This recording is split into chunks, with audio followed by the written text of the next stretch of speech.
All right, we're going to get started. Welcome to Panasonic Presents here at NAB 2019. So we are here with director and DP Jodi Savitz. And we came into contact with Jodi for, we held an EVA1 film contest last year, and Jodi had one of the standout projects. And so we invited her to Austin to speak at South by Southwest with us. And actually, I should show you her bio slide. Yeah, you have my bio. Can you switch the slide, Dan? So Jodi, how did you get started as a filmmaker? Like, did you go to film school, or what's your background? So I actually didn't go to film school. I come from a background of doing theater, and I went to Northwestern University. And when I graduated, right before I graduated, I decided to study abroad. Happened to be in a program where I was able to. Should I go down more? What's better, there or there? This is good. I think right here. Okay.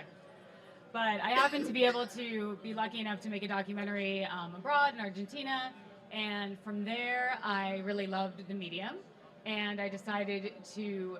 I had an idea. I applied for a fiscal sponsorship through New York Foundation for the Arts, and had a really wonderful mentor who encouraged me to go out, buy a camera, and start shooting things, and it just sort of like ballooned from there. So I'm very much self-taught. So what kind of projects do you work? You're based in New York City. Yeah, I'm based in New York. And what sort of projects do you work on? So typically I do a lot of digital documentary work. Most of the stuff that I work on right now has a social cultural angle to it. So like most often short documentaries that tackle a niche subject, whether it's LGBTQ issues, a political issue, some environmental issue. That's usually the kind of content that I do. I've been working for NBC Left Field recently, doing a lot of work with them. So speaking of NBC Left Field, let's take a look. Actually, that's the second clip. So let's take a look at the green card. Why don't you say a little bit of, Totally. So beyond the documentary work that I do narrative work that also tends to have a social cultural kind of context to it. So the short that you're about to see is a very, very short film about a guy and his partner as he gets his green card, and kind of like just the soft, subtle happiness of that couple and seeing him, achieve what he's been wanting to achieve. So that's that. So Dan, why don't you play that first clip?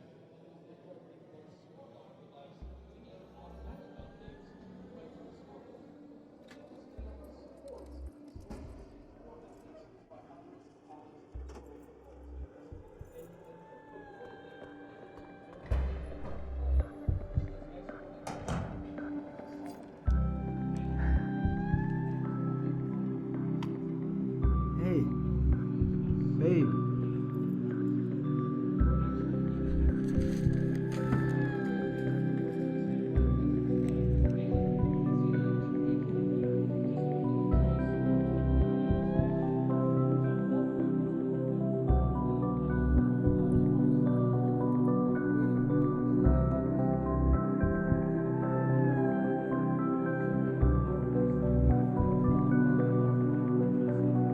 You did it.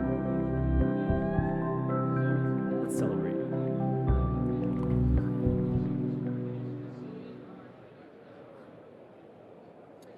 So how are you introduced to the EVA1?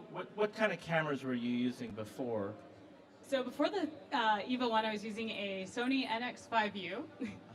So a far stretch from the EVA1. I decided it was time to upgrade, and I wanted a cinema camera. I wanted something that I could still be very run and gun with, something that had,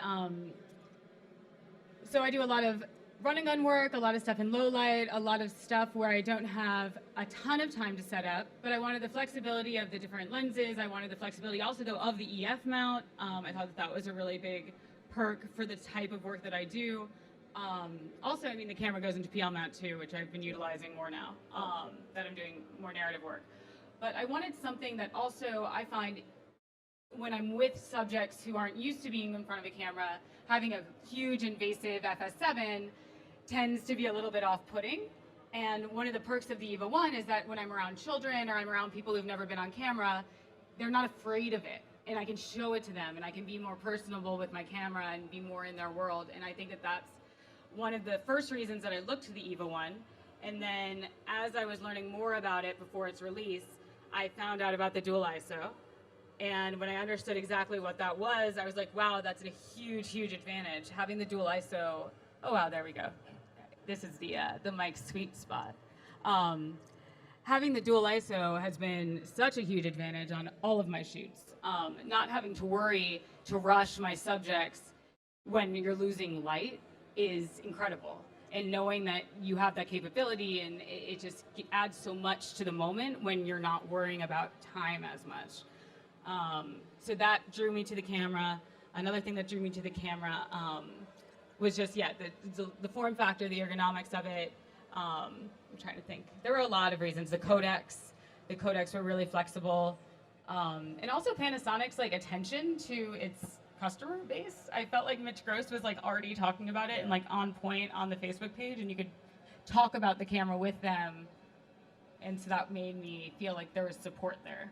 So let's talk a little bit about the green card. Like, what sort of general settings? Was it shot in 4K? Was it shot in UHD, 1080? Okay.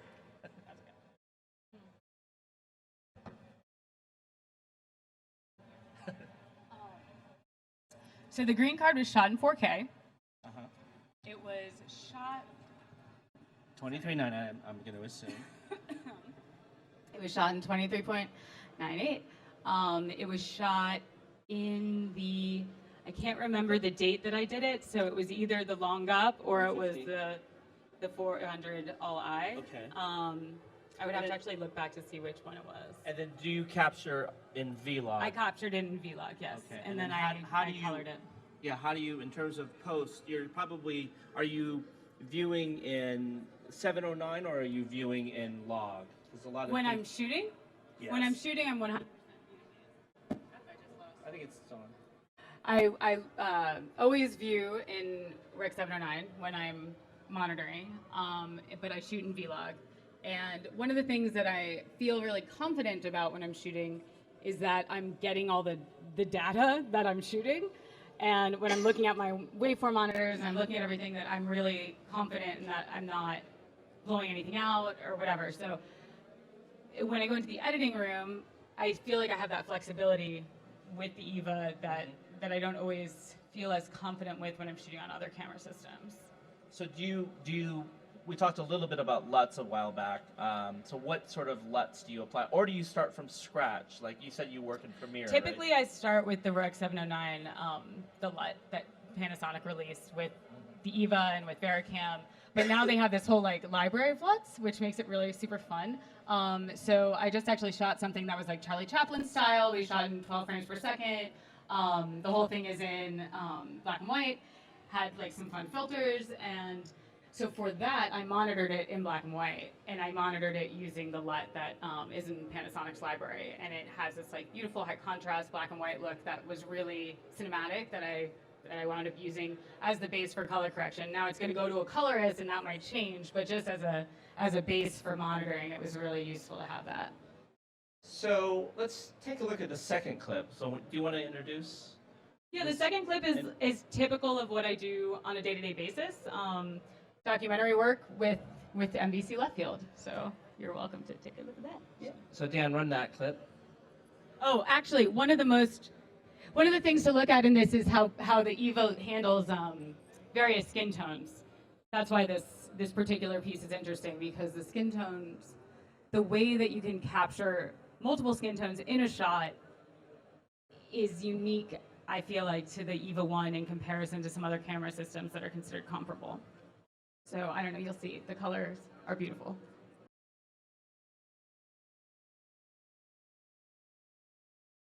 So that's actually a 7-minute long piece, but that's just a little clip of it, a little sample, and as you can see, the colors look beautiful.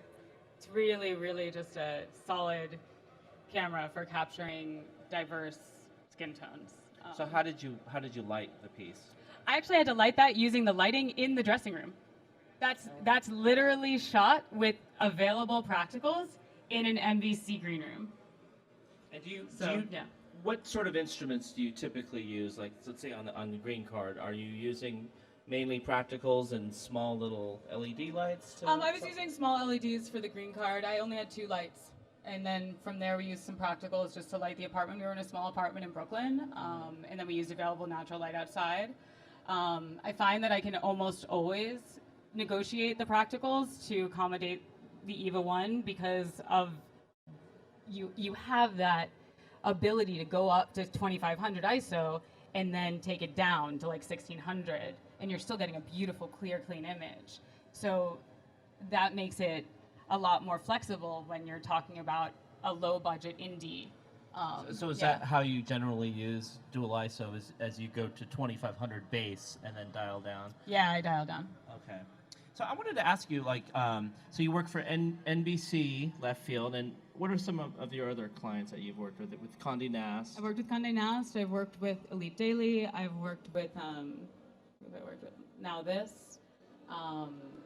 So I guess the question I'm asking you, A couple of different private producers who are doing documentary content. Yeah. all these outlets are wanting to produce video, and they Yep. have their YouTube channels and whatnot. So what are they asking you to do? Do you do most of the, like, what sort of crews do you have? Like, you don't have to say what budgets you have. I but- have no crew most of the time. It's Yeah. usually just me. So are they asking you to do? They're asking me to do everything. So They're you- asking me to produce, direct, shoot, and deliver. Oftentimes edit. But I've stopped editing as much. Yeah. But currently, I'm trying to move away from that role as the one person who does everything, and move more into the narrative short film space and narrative feature space, where I can actually focus on my cinematography versus being kind of the person who can do everything. So I wanted to ask you. So you recently shot a project with the VariCam LT. It was, I did. It was a 48-hour like contest, right? Oh yeah, the Women's Vegan Film Challenge. It's pretty cool. In New York and in LA now, there's a program called the Women's Vegan Film Challenge. It's a 72-hour challenge. It takes 200 professional female filmmakers, puts them on teams of 25, and you have to create a short in 72 hours. So Panasonic was kind enough to donate a camera for the first Women's Weekend Challenge that I did. And yeah, we used the VariCam and we used the EVA as our B cam. I think I have a shot. Oh, that's not that, but that's There that. you are. Yeah. So what would you say the big differences between the two cameras are? In terms of obviously the I mean, LT has 5000 ISO instead of 2500, but right. So if I'm going to shoot something that's like literally lit by 2 candles in a backyard and I want it to look cinematic, I'm going to choose the VariCam over the EVA. The VariCam, there is some quality to it that feels a little bit more rich. The tonality of your image is just, it's almost something you can't put a name to, but you can definitely put a quality to. You can feel it. But you can't necessarily like say, oh, it's because that's sharper, right? Or that's less sharp, or that's more, I don't know, but you see it. So for close-ups, extreme close-ups, I liked using the VariCam. There were some insert shots that I did in the film for B-Cam that I needed to be on an easy rig, or I needed to be handheld, or I needed to be getting it really, really quickly. And in that particular scenario, the ability to go grab your EVA as your B-Cam and have your AC be able to set that up in like 5 to 10 minutes is awesome. Like that's such a big advantage when you have that ability to get off sticks and just be mobile with your cast, or not have any sort of consuming heavy camera holding you back to get a quick insert. so let's run the third and final clip.